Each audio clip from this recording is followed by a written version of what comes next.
Hi there, this is Derek from Pacific Coast Auto, and welcome to my personal channel. Now, everybody knows that my job is to buy and export cars here from Japan. And the way that that works has been spoken about in a number of my videos. And just let me briefly go over the way that it works. This person sends me a 100,000 yen deposit, which is about $1,000 or so. And then we search for the vehicle, we find the vehicles, we buy them, and then the customer pays us for them. And then if the customer doesn't pay, then we take their security deposit. And this usually doesn't happen because people don't like losing $1,000, and so it's usually never a problem. We bid on the cars, and the customers pay in time, and everyone is happy. And possibly, this is just my hunch, but possibly my company is better than most companies when it comes to customers paying. But that's just the way that I feel about it. So thank you, customers, for paying me, because that's very important. We have to buy the cars before the customer's money comes in. And so that means that we need to have an awful lot of money and regular money coming in from the customers in order to buy those things. And so today I'm going to talk about what happens when a customer doesn't pay for a car. Now, some people who have been subscribing to this channel and watching all of my videos know that I mentioned about a month and a half ago we bought a car for a customer, probably about 2 months ago now, and then the customer didn't come through with the payment. Now, why in this case?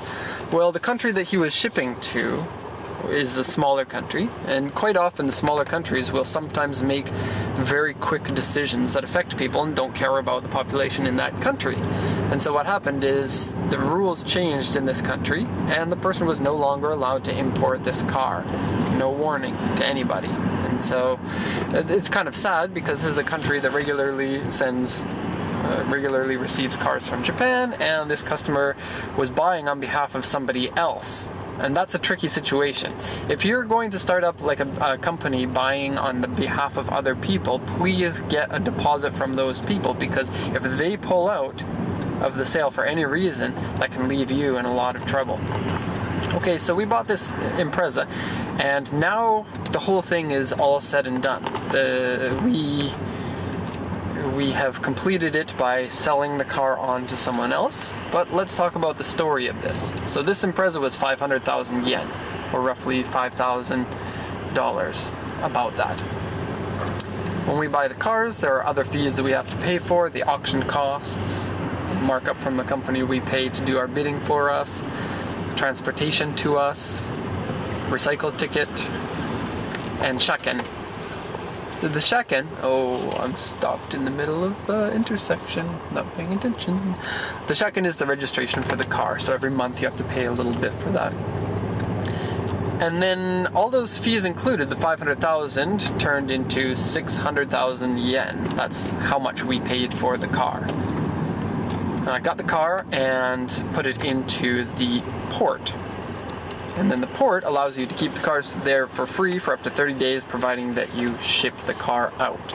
But we didn't ship the car out of the country. And when the customer didn't pay, I brought the car into my personal parking spot, because I don't have very many places to put cars. Here in Japan, it's very busy. Houses are really close to each other. Most people, some people don't even have parking spots at their house and have to rent like kind of an area parking spot. Getting messages on my phone. Okay, and so I brought this into my personal parking spot and then put the Legacy into a parking spot kind of in the area. And I was paying my Legacy probably about 3 weeks I've had this car now, so 3 weeks worth of 500 yen per day is how much it cost me. I don't know how much that is, just about $100 or so. I got temporary plates on the Impreza so I could test drive it to see how it is. I cleaned it up a little bit, took some pictures of it, and put it on Yahoo Auctions. Now this Impreza was a 2006 Impreza with 151,000 kilometers. It's very high mileage by Japanese standards for a car of that age. And because of this, it's not an easy car to sell in Japan. Probably not so difficult to sell by export, but with that many miles on it, or that many kilometers, people tend to wonder what might be wrong and what's going to be broken soon. Now, taking the car on the test drive, the car was flawless. The engine runs lovely, it gets proper boost, it feels very powerful. This is a WRX Impreza, not the STI, and so not the fastest one, but still felt faster than an RX-7, about the same as an NSX to me. And so it was my first time driving a GDA Impreza, so this was kind of interesting for me. It had a lot of upgrades, all the history was done from the dealer. It was all done on time. There was a lot of money and receipts that came with the car. The car was lovely. The body was a 9 out of 10 or a 9.5 out of 10 with just some small scratches on the underside of the front bumper and on the left side sill. So the car was in way better condition than I thought that it would be. So I thought that perhaps I could find a buyer. And so I listed it on Yahoo Auctions for a week, and I had 58 people on the watch list for it, and I set the price for 500,000 yen and the reserve price for 480. But the max bid was only 380,000, so couldn't sell it. I offered it to some people for export and also couldn't sell it. Couldn't find anybody that was looking for a GDA Impreza because they're not really a popular car in the markets that we sell to. We're mostly Canada and the US and some in Europe. But most of the European countries that we sell to, we sell Euro cars to, not Japanese cars. So, I did find somebody here in Japan who is actually a friend of mine who was looking for a car. And he came in and test drove it, and he loved the car, and he decided to buy it.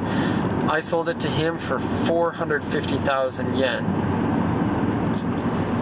Which means, oh, I skipped a little part of the story. Before I sent it to Yahoo Auctions, I sent it back to the auction to try to get somebody to sell it. And I set the reserve for 450,000 yen, which was 50,000 yen less than I had bought it for. And then, this is kind of a weird thing. I've never experienced this before, even on cars that I've bought.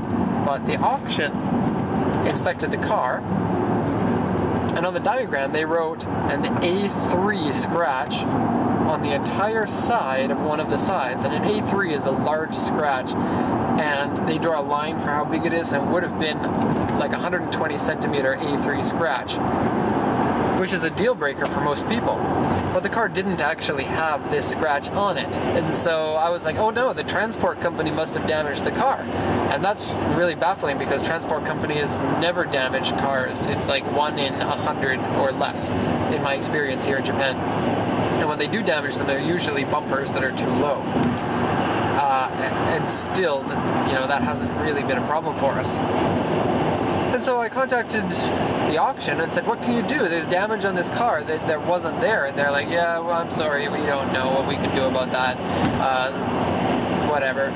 And I didn't want to take it out of the auction because I really wanted to get the money as soon as possible. So I just let it slide, and bidding went up to 385 and didn't sell. So I asked a friend that was at the auction that day to send me pictures of the car. They sent me terrible pictures, to be honest, but that's beside the case. Didn't show any damage on it, but in pictures, scratches and dents can be hidden pretty easily.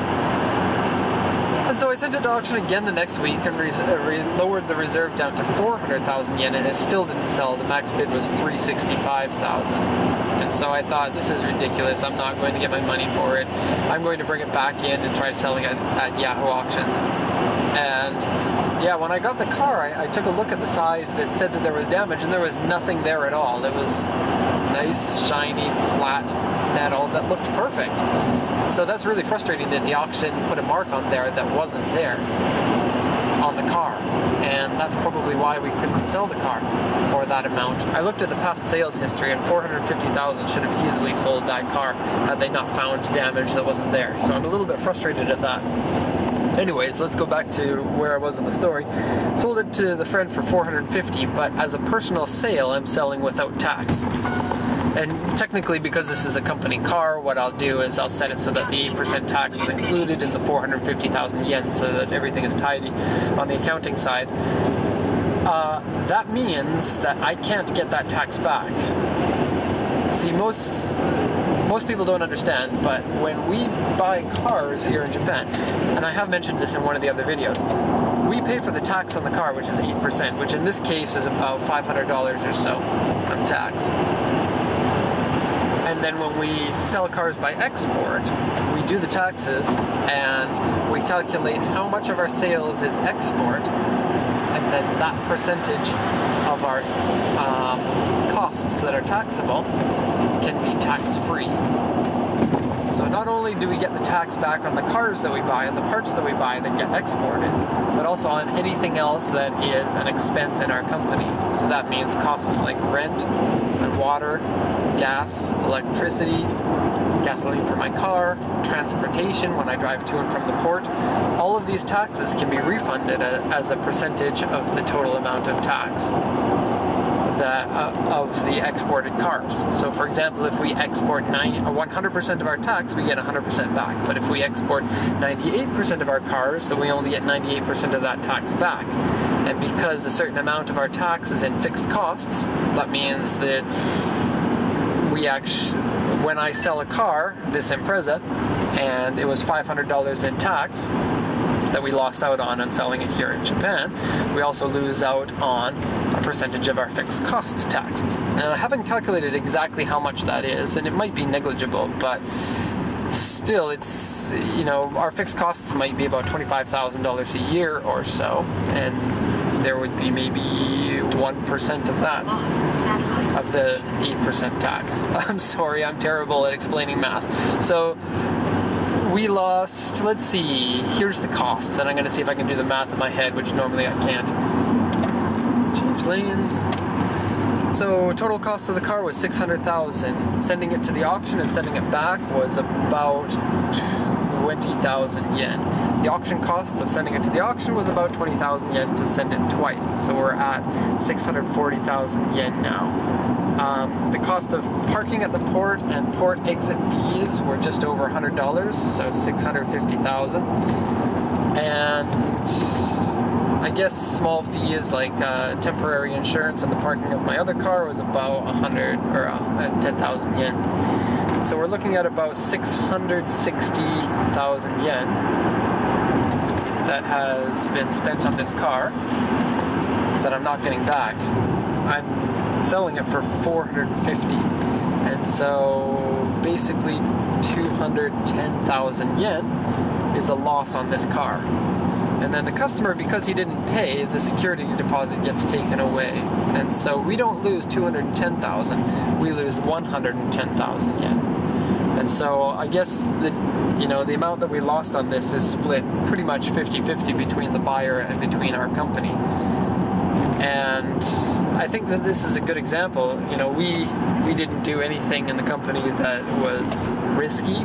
We didn't do anything outside of the norm, and yet one customer's bad sales experience can turn into $1,000 loss within 1 month, and not having that money for that month, which can also lead to other costs with the opportunity cost of what we could have used that money for, which probably in this case cost me about $700 or so. And so, yeah, we get from time to time customers that are upset that we won't let them buy without a deposit. And you know what? The thing is, no matter how good of a buyer you are, you should be sending a deposit to us. Anything can happen.